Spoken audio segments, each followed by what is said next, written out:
extraneous notes, and I'm going to go off on some tangents. The opening package of the pack, they've got a great voiceover guy. He could actually say the Young Bucks are the best tag team in the world, and you don't hear any hint of wink wink or chuckle in his voice. So, and he has the great sports voiceover voice. They're spending money. They're getting professional people, except to put in the ring. Did you see the pre-show? Because they had all those video packages that I thought were phenomenal. All I thought when I watched that was, why aren't they putting some of this on the show? This did a better job of making me care about the matches I normally wouldn't care about than anything they've had on Dynamite. No, I watched what they sold to me as a pay-per-view. I tuned in when the fireworks went off, and they said, welcome to the show. So, I don't know what to tell you. The pre-show, they had video packages, Jim, that were like equivalent of HBO boxing when they had that 24/7 show or stuff the UFC has done. Really good shit that almost made you... Why wasn't any of this stuff on the pay-per-view instead of these 30-minute long fucking matches? Why wasn't it even on TV to build up the pay-per-view? That was the thing I couldn't get over, because they did a better job of building up the pay-per-view than anything that's been on Dynamite. Anything. Other than the Cody and Jericho segments. Well, there you go. We should have done our research. The Baltimore Arena, now the Royal Farms Arena, but the old Civic Center, I've been there many times. There was a lot more people in it when I was there. The first thing I wrote, why is Justin Roberts so goddamn cheerful? It's just he's so happy to be there. I put on Twitter, why don't they hire Bruce Buffer? They've got a billionaire's budget. Hire the best guy. There you go. And not Michael Buffer, like the last time wrestling was on Turner Networks. The black sheep of the Buffer family. Hire Bruce, the good one. One that gives a shit, does a good job. I'm sure he's a nice guy. Justin Roberts is just not good as a ring announcer. Well, it just, once again, so much cheerfulness. So much cheerfulness. Anyway, the Young Bucks versus Proud and Powerful, Santana and Ortiz with the Rock and Roll Express at ringside. And nobody expects me to like this fucking match, and I didn't expect to like it. There were times that they broke down and actually had a tag match where they'd get some heat on one guy, but they're also the same type of tag match that they always do, and a lot of it, which was they just do whatever the fuck they want. I like that they disallowed a tag to the boot early in the match. That was probably for me, but of course then, the first thing I wrote, why is Justin Roberts so goddamn cheerful? It's just he's so happy to be there. I put on Twitter, why don't they hire Bruce Buffer? They've got a billionaire's budget. Hire the best guy. There you go. And not Michael Buffer like the last time wrestling was on Turner Networks. The black sheep of the Buffer family. Hire Bruce, the good one. One that gives a shit, does a good job. I'm sure he's a nice guy. Justin Roberts is just not good as a ring announcer. Well, it just, once again, is so much cheerfulness. So much cheerfulness. Anyway, the Young Bucks is Proud and Powerful, Santana and Ortiz with the Rock and Roll Express at ringside. And nobody expects me to like this fucking match, and I didn't expect to like it. There were times that they broke down and actually had a tag match where they'd get some heat on one guy, but they're also the same type of tag match that they always do in a lot of it, which was they just do whatever the fuck they want.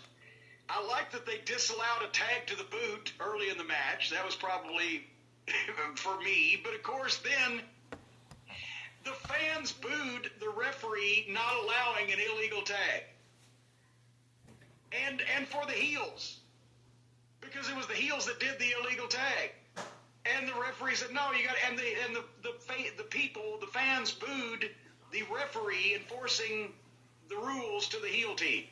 They have so little logic or psychology in this promotion. I'm not talking about the individual matches. I'm talking about the promotion. That not only can you not tell who the babyface and who the heels are, but the people cheer both and boo when the heels are taken to task for their cheating. The whole thing doesn't make any sense. After the referee got booed for not allowing the heels to cheat, then the heels got a cool double hold on both the baby faces, and the people cheered it. That was terrible. Here's what I see when I see these two guys wrestling, or two teams wrestling. I see two mid-card tag teams. I don't see the Revival. I don't see Mark and Jay Briscoe. I don't see Bobby Fish and Kyle O'Reilly. I see two middle-card tag teams at this point, and Proud and Powerful have some potential The Young Bucks look like shit when they're fighting or punching. It's ridiculous. They have their video game match, and if it was on in the middle of the card, then it might be okay. But to actively try to tell people that people who are not already in this fucking bubble, that this is the greatest tag team in the world when they're looking at what they're looking at on television is ridiculous. And if these are the best two teams in the company, they're in serious fucking trouble. Anyway, then Matt Jackson, Northern Lights suplexed both heels. Okay, at the same time. They were all four endlessly with no tags. The Young Bucks did a bunch of contrived shit, working around Nick's bad knee that he allegedly had that he was selling. Then at one point it all fell apart and stalled. Then they went into the finish, and Matt charged Santana in the corner so that Santana could move and Matt could go through the buckle and hit the post, but Santana didn't move and Matt went past him and hit the post. Nobody noticed that one, I bet. That's pretty usual. The camera cut away quickly. And then Proud and Powerful hit their finish, 1, 2, 3. The heels won without cheating. And it went for 20 fucking minutes. This match went 20 minutes. Then they continued the heat. Here comes Sammy Guevara with his fucking camera phone that I thought was, cool on TV, but now what the fuck? It's slow, it's plodding. Then the rock and roll gets up, and Ricky Morton gets the two biggest pops of the fucking night for doing the fucking assisted Canadian Destroyer and then the dive out onto the heels. And did you hear a pop that big for anything else in that match? Oh, no, it was clearly the biggest pop. And just because... Yes, they're popping because everybody knows Ricky Morton's 63 years old, at least. And here he is doing these things. And they don't understand that the lesson to be taken away from that is when your expectations are lower and you overperform, people blow their minds. But when they expect everything to look like a car wreck to begin with, and then that's what it does, and they sit there and go, yeah! Build something. They basically had a 20-minute fucking match to build up for Ricky Morton doing 2 spots, and he stole the show. And good for him and bless him. But there's the two greatest tag teams in wrestling right there. Apparently, because they said the Young Bucks were, and then Proud and Powerful. A lot of PPs. Piss poor pre-planning leads to piss poor performance. Anyway, they beat them. So these are the two best teams in the wrestling business. And people are sitting there and watching television going, what the fuck? Actually, no, there weren't. Because they charged $50 for this fucking thing. $50 for this pay-per-view when you can pay $9.95 a month and get everything that's ever been put on tape and all the biggest stars in the business and the biggest super shows, and they charge $50 for this, which we'll get into shortly. If this would work properly, this would be great for the video. This is the type of crap I deal with. And there was a Britt Baker match on the pre-show too, but I won't talk about that. Didn't see it. I went into this pretty optimistic. I said, very hard to sync up. And I have to admit, I enjoyed it more than most Young Bucks matches. I thought it was okay, that looks like they the finish. did less. They did do less. It went too long for me, but, I like the little things like which one's the fucking... Either fast forward or don't. Matt, Matt's the pie-faced one, the darker hair. So Nick, yeah. I thought, I was like, oh, wow, they're selling a fucking injury. They're selling the knee. And then, of course, he starts doing super kicks with the same leg. Yeah, because that was only in the middle part of the match when he wanted you to know that he was selling the knee. And then he instantly quit selling the knee when they have to do all their shit. Yeah, so, that I wasn't crazy about, but I thought, by and large, it was a really good match. I enjoyed it more than I have their other matches. They started the show with it. But let me ask you a question. Everyone knows the Young Bucks are executive vice presidents. Everyone knows that it was the success of the Young Bucks on the independent scene, which was kind of the genesis for all this. Do you think they should be losing as much as they've been losing? Personal feelings about them aside, the fact that they are there and it's AEW, should they be losing as much as they're losing? Well, I don't know what they're trying to... I don't know who they're trying to get over here. Because I can see that, okay, if they're going in thinking that the Young Bucks and Kenny Olivier are already so over if they can just do jobs to everybody else and get them over, then I can see why they're doing what they're doing. They're just crazy that they think the Young Bucks and Kenny Olivier are that fucking over.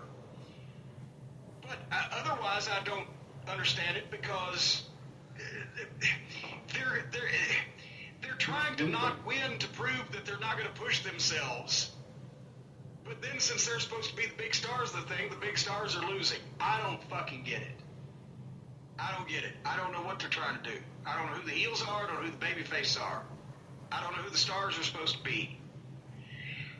Because everybody goes competitively with everybody for 20 fucking minutes. But no, this I'm not shitting all over the match as the worst Young Bucks match ever. I'm just saying it's the same thing they usually do, and I don't fucking get it or understand it. And also visually, I said that for anybody watching television going, these two kids are the fucking greatest tag team in the world. The only people that paid $50 for this are probably you and me, and everybody else is convinced they are the best tag team in the world. They're that fucking gone. That's the only people that paid $50 for this. I just saw a thing with them the other day, one of their little skits, and if you think their wrestling is offensive, you should see their comedy. It's even more offensive. I've tried to watch a couple, and I can't do that to myself. That blonde one, he kind of has that, like, Kardashian whine. Like next time you hear him talk, just like it's just this, like, whine, this Southern California pampered whine. Anyway. America's a hustle. It's easy to you, sweetheart. What are you going to do to get it? It's just the beginning.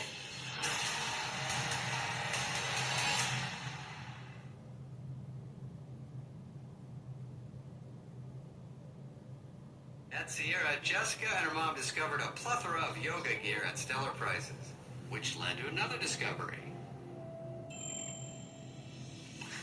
Discover top brands at unexpectedly low prices. Sierra, let's get moving.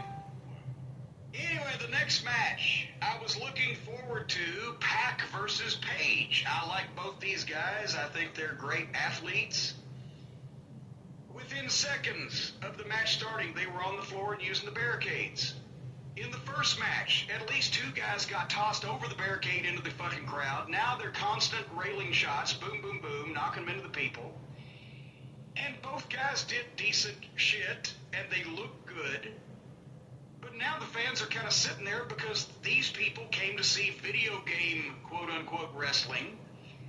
And these guys are trying to have a match after they've jump-started and gone 100 miles an hour at the beginning, rattling each other around the rails and everything. And then they try to get in the ring. I don't know. They did shit to each other.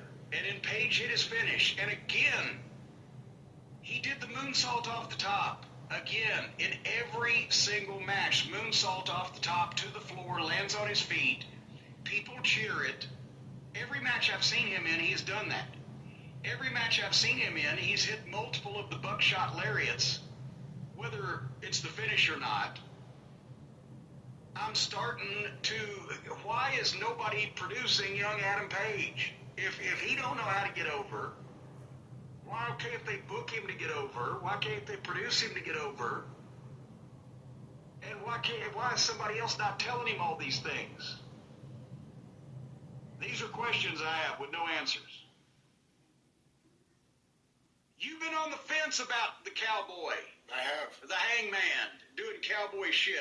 This didn't knock you off the fence, did it? No, it's not that I've seen Page versus Pac 100 times, but it feels like I have. Every match goes so long.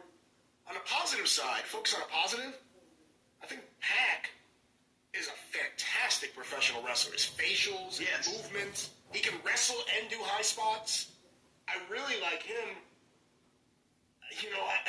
I see the talent and the potential in Adam Page. I just don't, like you said, maybe it's as simple as he's not being produced yet. He's too young to have full control over everything he's doing, but, it's supposed to be the wrestlers have autonomy there or whatever the fuck. Well, that may be the problem. That's maybe why he's doing his best move in every match, whether he wins or loses or comes out even or whatever, or just... That is not a move. It's not like a goddamn vertical suplex. You shouldn't be able to hit that in every match. You shouldn't be able to hit it every time you want to perfectly. It should be a high risk. There's absolutely no risk. He never misses. Because he does it in every match. I've seen it. I agree with you about Pac. He's fucking great. He looks like a badass. There's just something going on here. Next match, Sean Spears and Jelly Nutella. And they're really trying with this Sean Spears entrance. And then he goes out there and he has just fucking mush face. There's no... Tully has better facials than, well, obviously he would, but, I mean, you know, this is on pay-per-view. Sean Spears versus Jelly Nutella is on pay-per-view, which shows you how thin the roster is. There's no reason that this rotten-looking fucking outlaw kid should be on pay-per-view. He tried a bunch of shit that he didn't know how to do, and it looked rotten. Yeah. They claim it. 13 years as a pro. So even though he looks like he's fucking 19 and a shaggy-haired fucking goof from the Jersey Shore, he is really in his early 30s and still lives at home with his mother. He's looking forward to changing that when the AEW money kicks in good. We know this much. But 13 years as a professional athlete, if I'm a fucking viewer at home and the announcer, even Jim Ross, who I believe, who has credibility with me, tells me that this little fucking clown has been a professional athlete for 13 years, then that's just an unnecessary reason to bury your announcers. Because fuck, look at him. And he makes goofy faces too. I think he's trying to idolize fucking Olivier. This women fucking ever,